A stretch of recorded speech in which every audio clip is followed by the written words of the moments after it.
Welcome to the second in our Talking Shop series of talks that we curate around the programme of the festival.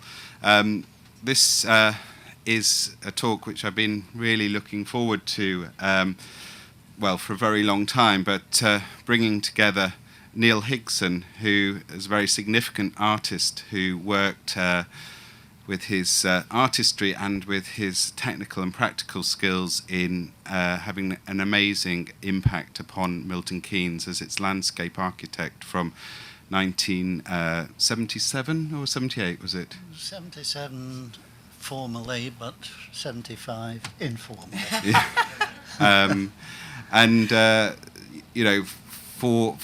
For that amazing time, essentially, when the city was being built, when it was being moved from the master plans and the plans that had been made, but actually coming into fruition. Just something that I think is relevant to this talk is there's obviously a lot of talk about garden cities, but something which I've picked up is the desire for Milton Keynes to be a forest city. And trees, I think, were incredibly important to Neil and to other people in the visioning of Milton Keynes, and obviously in the planting of Milton Keynes. And I'm sure Neil will have a sense of how many millions of trees were planted in his time as the chief landscape architect of the city. But it's many, many million. And now here we are in 2014, and those trees are taking their rightful place as they approach their 30th or 40th birthday. And Neil, one of the specific art projects he conceived and made happen was the Cathedral of Trees. And for IF, one of the key things that IF tries to do is to respond to the uniqueness and the specialness of Milton Keynes. And we were very lucky 2 years ago to be able to invite Rosemary Lee to be our artist in residence for the 2014 festival. Rosemary is an incredible choreographer. She works across media. She works with film. She works with digital work. She works with installations. She sometimes works in theatres. She sometimes works in galleries. And sometimes, like here, she works in totally extraordinary outdoor locations. She's just won a Bonnie Bird Choreographic Award.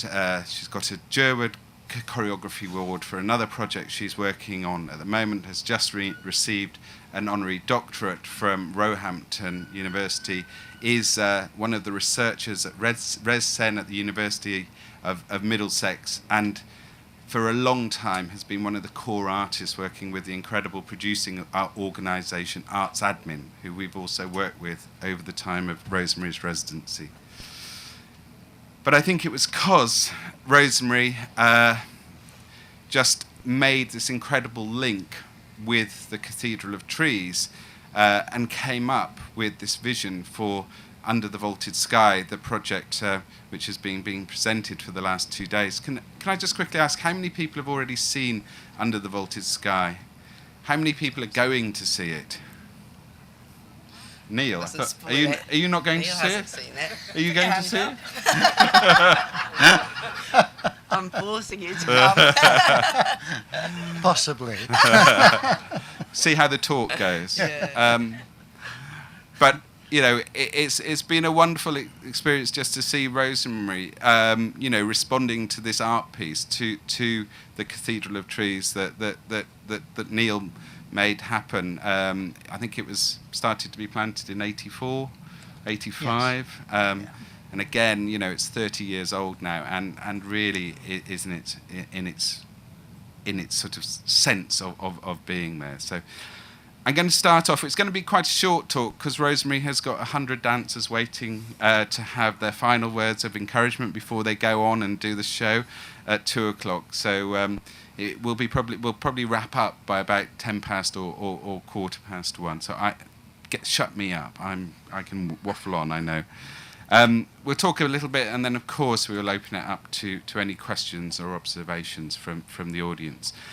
And I just thought we'd start, Neil, with you, and just if you could perhaps a tiny bit more context about your work that you were doing and how that then led to you wanting to make something such as so significant as the Cathedral of Trees. Right. Well, first of all, I'm a passionate believer in the Garden Cities movement and the new towns, which were the post-war practical realisation for making homes for large numbers of people, and more than homes, places where they could feel they had a sense of freedom.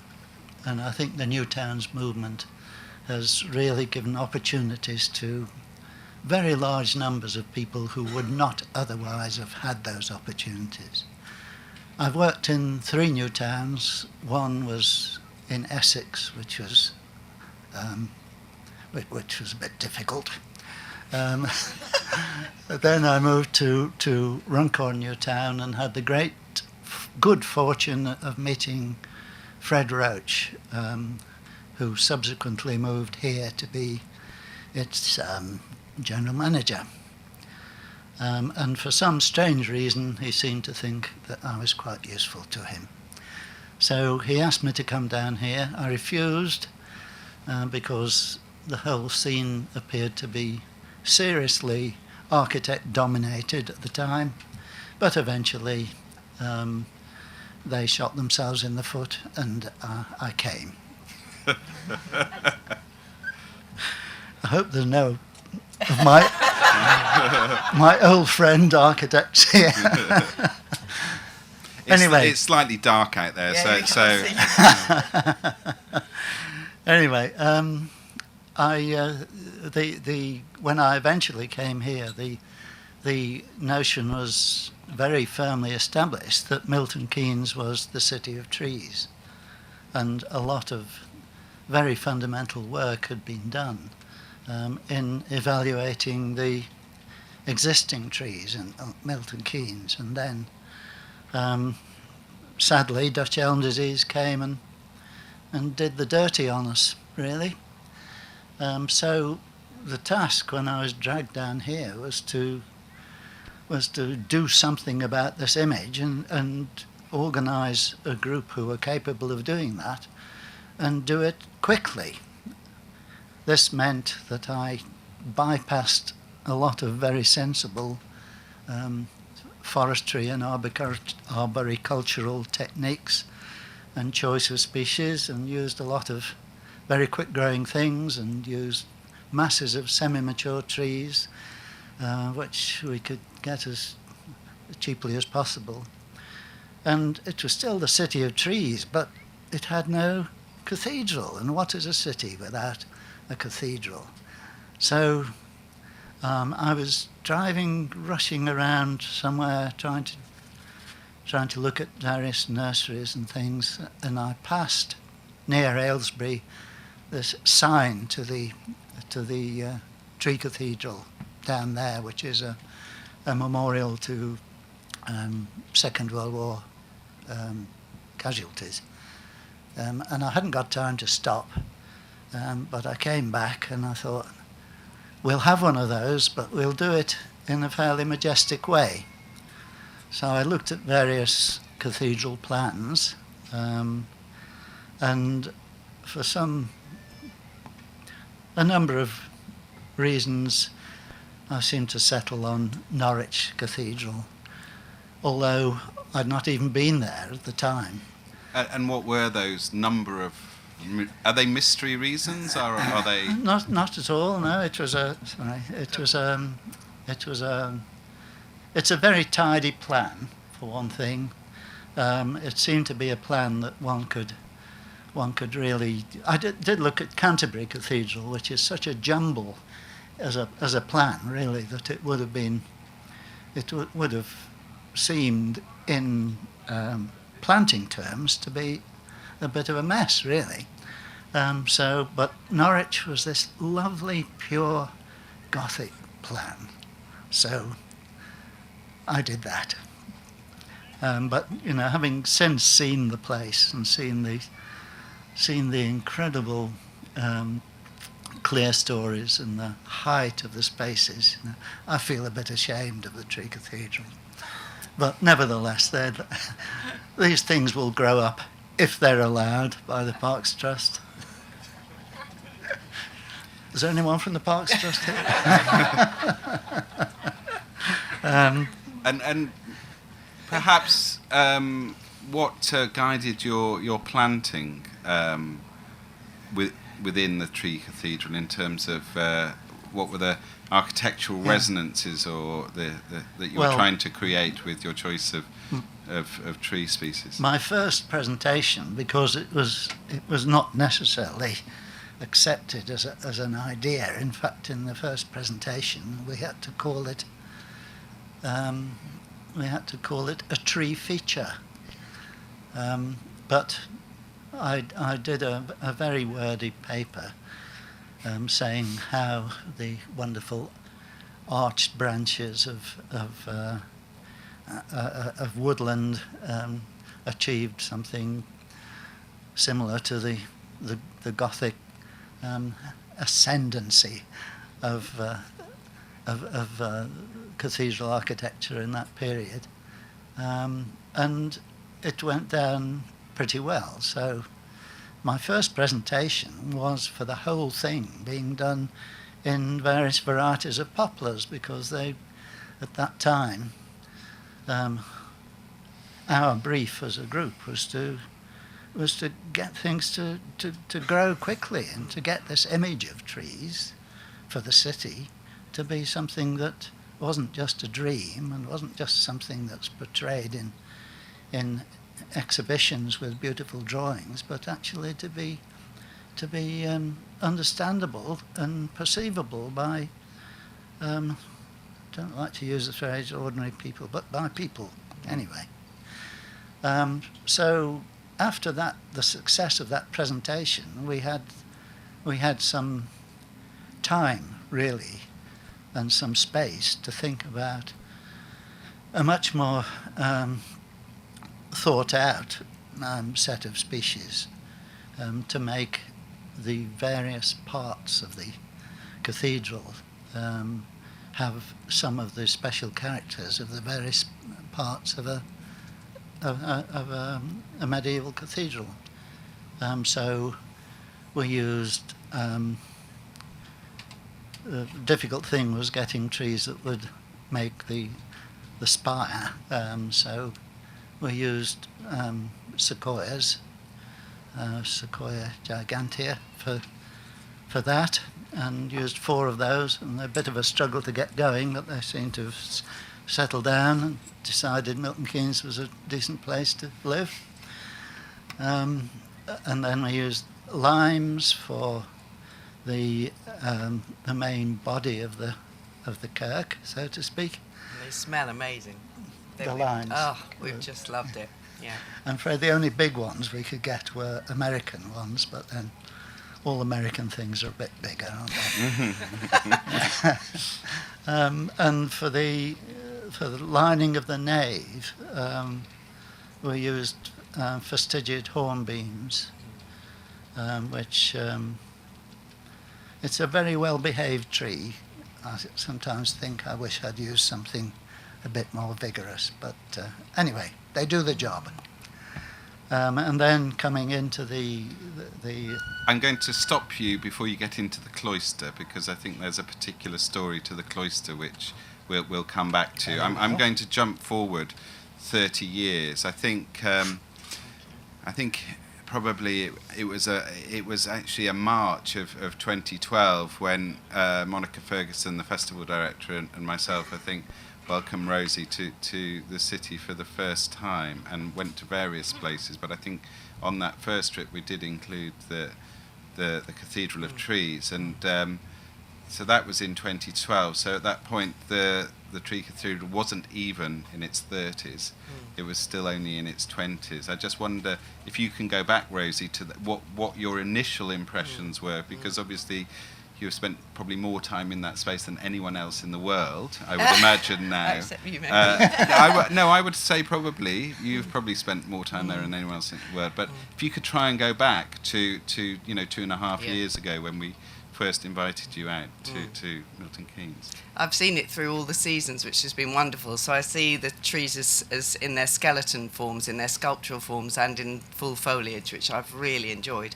For me, I love kind of formal classical architecture where you get kind of a sort of harmonious symmetry with lovely long perspectives, because you can place human form in those kind of structures very easily, and you can enhance them and they can enhance the space. So as soon as I saw that space, I felt I could put people there, and often in a woodland space they just look like nymphs, or it would look, fairies in the wood, and I wouldn't want to do that. But in this structure I felt I could enhance it somehow in a processional way and draw attention to its kind of roots as a cathedral. But also I should add that I have a personal connection with it because I grew up near Norwich. I'm a East Anglian and I adore Norwich Cathedral, particularly for its high vaulted ceiling and for its simplicity, because it didn't get messed around with in Victorian times because there was no money in the city, thank goodness, because it stayed really pure.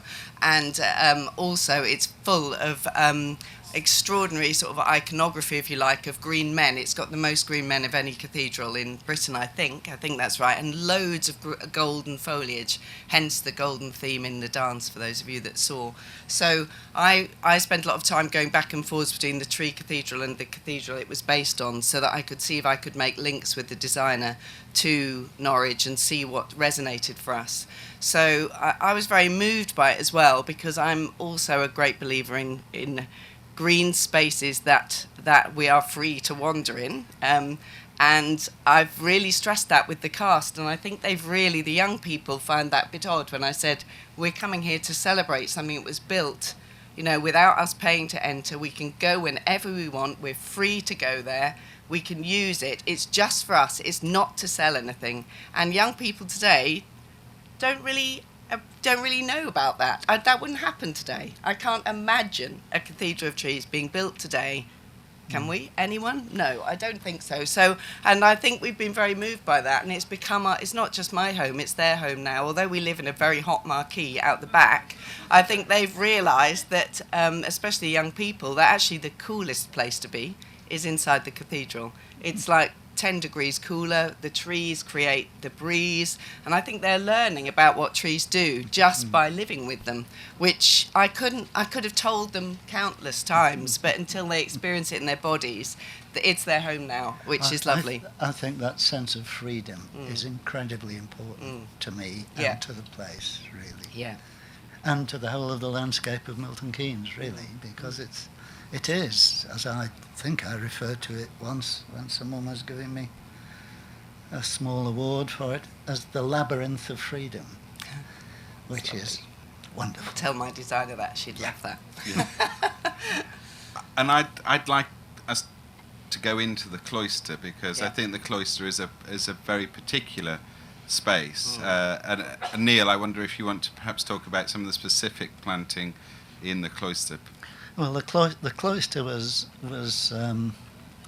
something we thought about for some time, and then had the great fortune of finding that there were some hornbeam trees, quite a lot of them, on Fishermead that the planning process had decided were in the wrong place, and some different development was to happen there. So they seem to me to be the perfect species to define that space. They're not quite as rampant as beech or something like that might be. They are prunable to a relatively formal wall if necessary. So we dug them all up and defined the cloister with them. And then in the centre, we did after the whole planting process was well underway. We designed mainly York stone path system which runs throughout, which sadly has been destroyed by some group who brought big heavy vehicles in for no good reason that I could think of. But we did that and made this square in the centre, and then one of the recreation unit people suggested that it was possible to get some Glastonbury thorns. So we got 4 Glastonbury thorns, and they struggled for a time, but I know now do people? they're doing Does well. everybody know what a Glastonbury thorn is, or the Glastonbury thorn as it was? Do you want to just say about the Glastonbury thorn? The Glastonbury thorn is supposed to grow from the stake of Joseph. Joseph, was it? I think so, yeah. I'm not a Isn't it? very biblical person. But When they came to England, yeah. I think that's right. But it's also supposed to flower at Christmas time, which it occasionally almost manages to do. And Rosie, it's such a wonderfully open space after being inside the cathedral, and you've chosen to work with a group of girls or young women, and I think that's a very interesting choice, and I wonder why you made that particular choice in terms of the dancers and that place, and whether there is anything about the iconography perhaps of those thorns in the middle that took you to that choice. I hadn't thought about that until you've said it, but I think there is something about them being youthful saplings of some ancient tree. They're it's quite wild as well when it's not mown. The daisies come up, and luckily it didn't get mown, so it's all wild, and then we've mown one little labyrinth kind of line of mowing. You'd like it, I promise you. And, maybe you'll come. Maybe. And we've dressed the trees very safely with loads of keys down the trunk on chains, so they don't hurt the trees, but as if there's secrets to be held in those trees, which there are for sort of myths. And the girl, well, I shouldn't give it away to the people coming, sorry. But anyway, the girls, I feel like that teenage time, it's such a complex time. It's quite hard to deal with teenagers as well as a choreographer, but I've grown to absolutely adore them as one does, it's 10 weeks of working with them, and I feel it's a time when you feel that you hold so many secrets and you're discovering so many secrets and truths about life. So for me it felt like a space to allow them to kind of flourish, in a way, to blossom. And they, for me, are the sort of holders of truth. So the young people have the secrets, and the adults are left to do the more meditative work. I also wanted them to be able to run around, and they can really run around there, but they have to duck, because we've got one beautiful tall dancer, whose parents are here, who has to duck like mad under the little hawthorns. She does a brilliant job. She does. And I'm going to ask one more thing, and then open it up. So do think of the things that you want to ask. But I'm just also following the route of the choreography here, and I want to ask about the chapter house, because the chapter house we have in the Milton Keynes Tree Cathedral. But if you go to Norwich Cathedral, it's very difficult to find the chapter house. So I wonder how you managed to create the chapter house here. Well, I found a very old plan which might have been Victorian Romanticism, but it showed the place of a chapter house, more or less, where we have put it. And I didn't really know, chapter houses must have been fairly miserable places, really, with a lot of administration and accusation and persecution. So I thought I'd try and make something that was a bit in contact beyond the earth. So it's somewhere high you can go up to and just feel you're not necessarily bound by the rules of the earth. So, I haven't are heard you say using that that before. one? I am. Yeah. I won't give that away. Then you've got to come.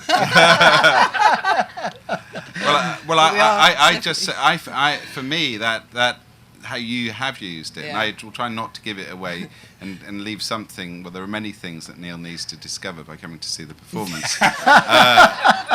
But it's a sense that, for me, it's a sense of calling out to the outside world, and the musical choice you've made, or Terry has made, your composer collaborator. It just seems to be very different, and also there. Or you should talk about it rather than me. No, it's the sky. The sky's so present there, isn't it? You kind of get up there and you're so aware of the sky after being in the cathedral, and you're so aware of the vaulted sky there, hence the title. Also, I'm a bit of a bird lover, and I have so noticed the birds in the last week. We've had Arctic terns flying over. I was sort of choreographing, and I'm like, what on earth is that? It's just not what you expect in a wood. And five green woodpeckers greeted me one morning when I went to work, which I've never seen before, all at once. So for me, the sky is really important, and the openness of the sky when you come out. So I wanted to kind of reflect that a little bit with the choice of calling up and out, really, as a kind of salutation in a way. And also, I think we're skirting around the fact that, it's a cathedral, therefore it's Christian, we're in a multicultural city, it's built for anybody to come and be contemplative, and I really respected that, and I wanted to kind of bring some of the iconography of my own cultural history, which I can't deny, but also to make sure that it was open up enough to be kind of open to anybody's belief system to be meditative and contemplative, because in the end that links us all regardless of what we believe. So the need to be peaceful, so and to question things. So I hope that I've managed that. It sounds a wonderful coincidence of feelings and ideas. I never considered that the Tree Cathedral would be a Christian place solely, although it's a place of peace and open-mindedness, really, and contemplation, and those are the important things. And sometimes I think Christianity tends to choke some of the freedoms of the young mind. Well, I hope I've kept them free. Within reason. We have a roving microphone, and we'd like you to use it because we're recording and filming the conversation, so they will be made available to a wider audience online after the festival is over. So, does anybody have anything to say? A question for both, or for Rosie, or for Neil? Then any hands, or put all your hands up now. Your hand was first. Let's wait for the mic, and then we'll, after that, we'll go to you in the front. Is it working? Yeah. My name is Mervyn Dobbin. I'd like to thank Neil and Rosie for what they've said, and I've been to the dance, which is amazing. Thank you very much. And so I'd like to thank Rosie and all her colleagues for that, and I hope that Neil will go, because it is a great experience.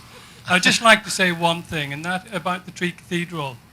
In talking to friends who've been to the dance, they found it wonderful. But the feedback is, from a number of them, is that they hadn't known where it was. Yes. And so I think maybe in the future there might be some other events there or something, just so that people become much more aware of it being there. Because it would be a pity if that, as Neil says, that sense of freedom and acceptance and being able to go there would be missed simply because people weren't aware of it. But thank you both. Thank you. Thank you. Couldn't agree more. This is probably not a representative audience. I know people have travelled to be here in this audience as well, but who had never been to the Tree Cathedral before? So even in this, that's probably half the audience who now have, who have... Not a single taxi driver ever knows where it is. They only know where Gulliver's Land is. So now I've educated a lot of taxi drivers, I can tell you.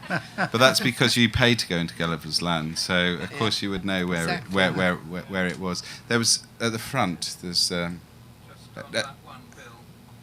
you use the microphone? There are places to be discovered, so I think it's important to always anticipate that there's a mystery to Milton Keynes.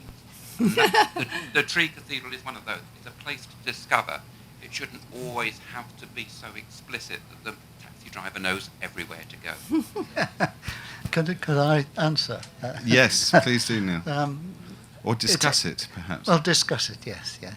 It's one of the most difficult things to do in working through the whole park system of MK was making places that were really peaceful and really quiet and not overrun.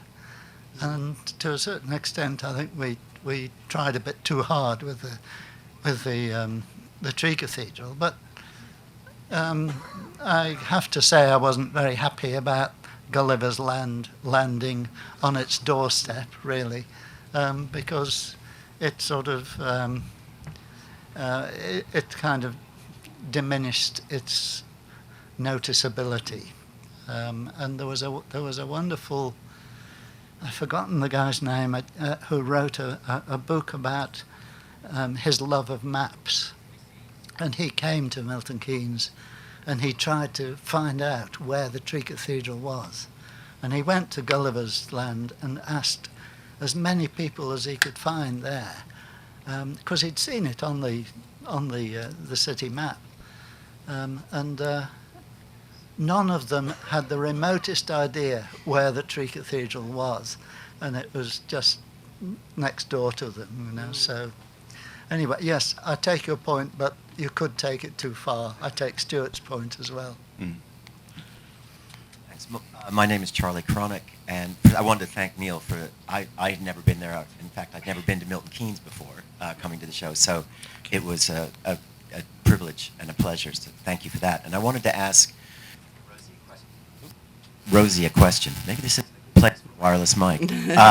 We hear you. As someone who's followed your work for a long time, I've seen work you've made in built environments and natural environments, and I think this is unique in that it's a combination of both a built and natural environment, and I wondered how that affected the way you made the work in that sense relative to a natural or a built space. I think one of my first large-scale projects, which did have a bigger cast than this, believe it or not, 237 dancers, was the ruins of a Augustinian abbey on the outskirts of Shrewsbury, which is very beautiful, called Hormond Abbey.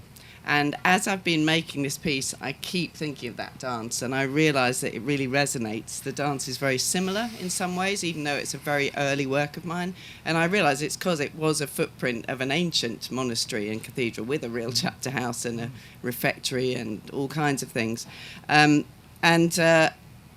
This one feels like it's kind of a culmination of the wilder work I've made and the more formal work.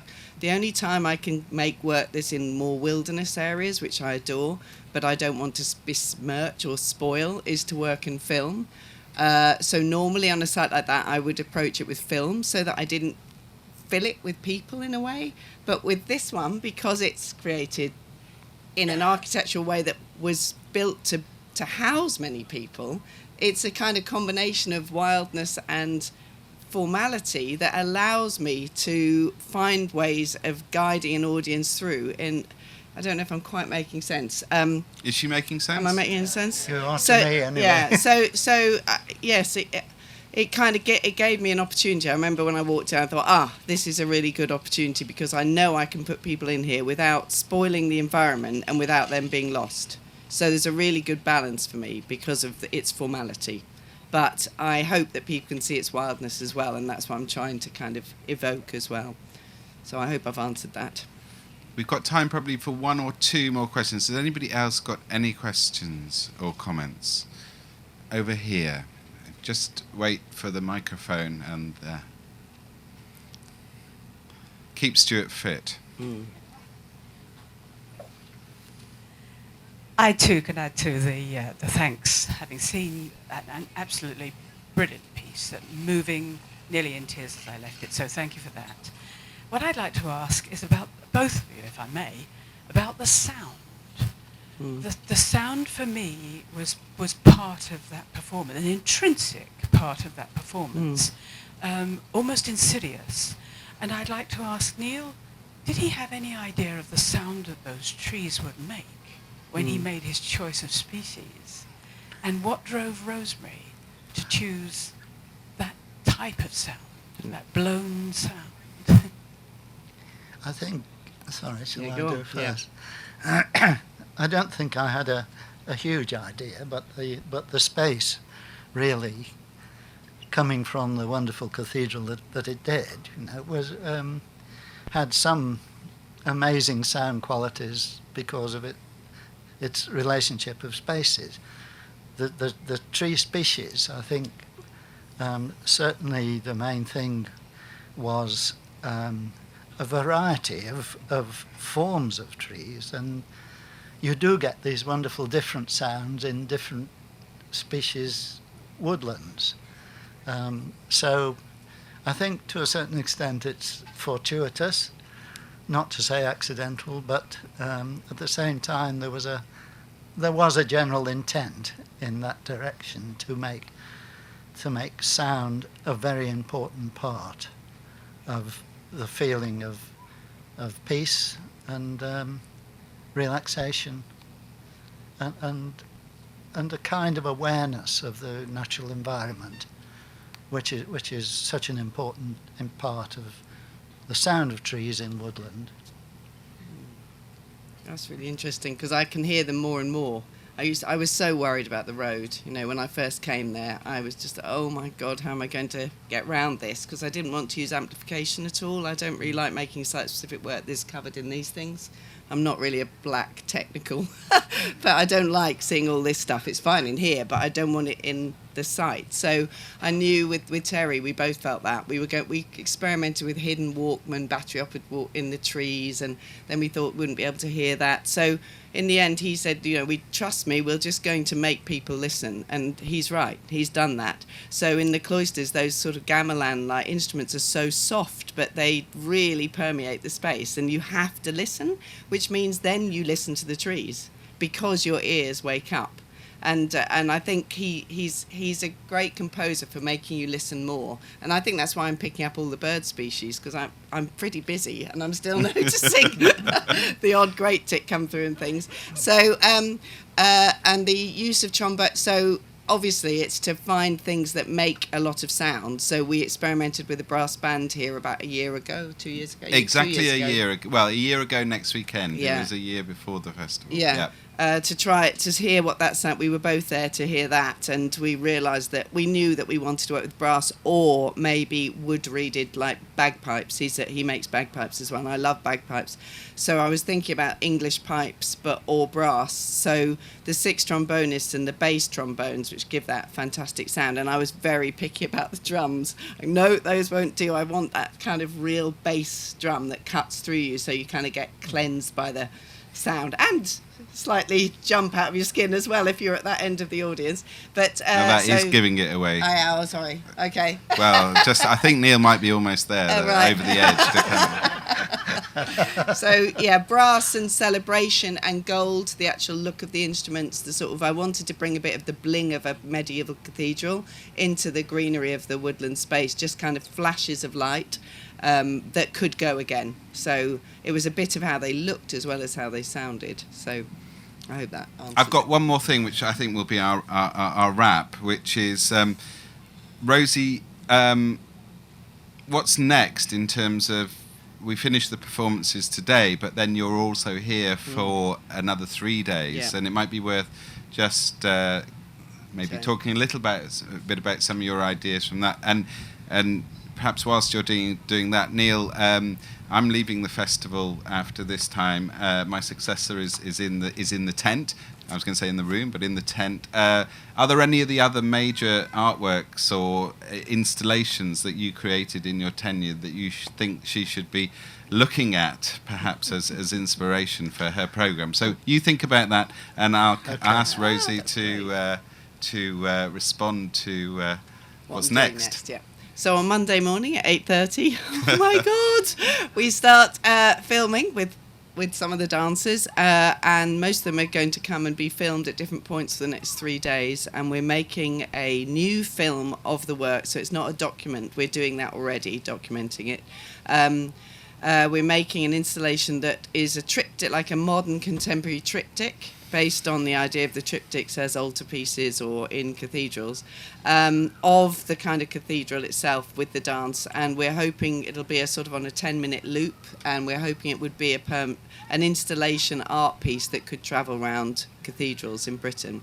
So Or the world. All the world, yes, that's true. All the world. We may as well think big.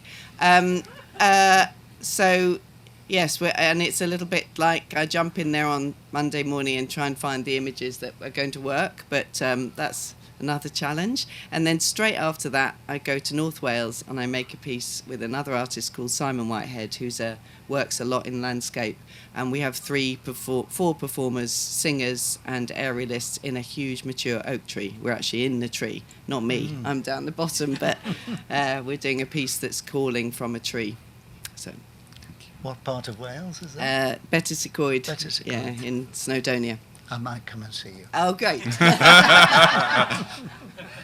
And my question to you, perhaps, The one that I'd absolutely love to see kids taken around is the labyrinth, the Peace Labyrinth, which has the 4 plaques of the different features of different characteristic races. They were done by Tim Manette.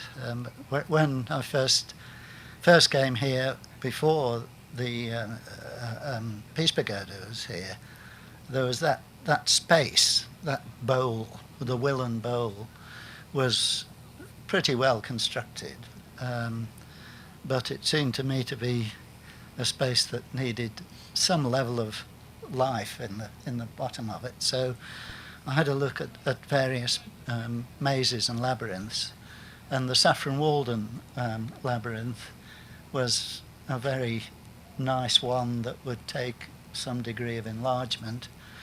And the Tim Manette faces, they're actually on the top of stainless steel bollards in the city centre.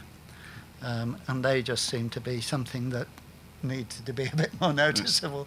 So we had them, Tim Manette did them about that sort of size. But that, I think, would love your dance edition, and I hope your dancing would love the place. Yeah, thank you. thank you for that. And thank you for your artistry that you were doing here in the 1970s and 80s. I think everyone really feels that you made such a contribution to this place. I had a big team helping me.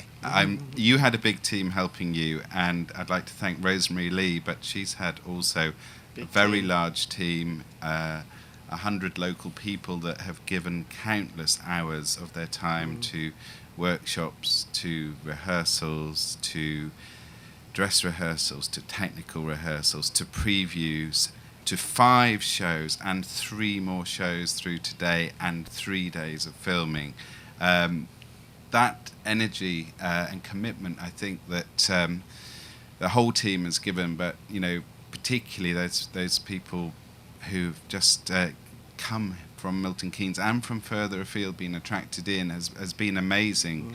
I think obviously they're attracted in by the place, but I think it's very much they're attracted in by the incredible energy, the incredible vision of Rosemary and how she works with people in making these incredible works that she does. So thank all of them, and thank Rosemary. Thank the parents who's thank in the the audience who bring them. Thank the parents. And there are too many people to thank, but I'd also like to thank Nikki Childs, your producer, who has, obviously been at your left-hand side for 2.5 years through the journey of this project, and will continue to be, I think, involved as we move into this next stage, which means that the project continues and Milton Keynes can go out to the world through the beautiful triptych that you described. So thank you, and thank you all for coming this morning. And if you've already seen the show, you can see it again, but you can only see it again today, and then it will never, ever happen ever again. And if you've not seen the show, Do you think you should go and see the show? Yes.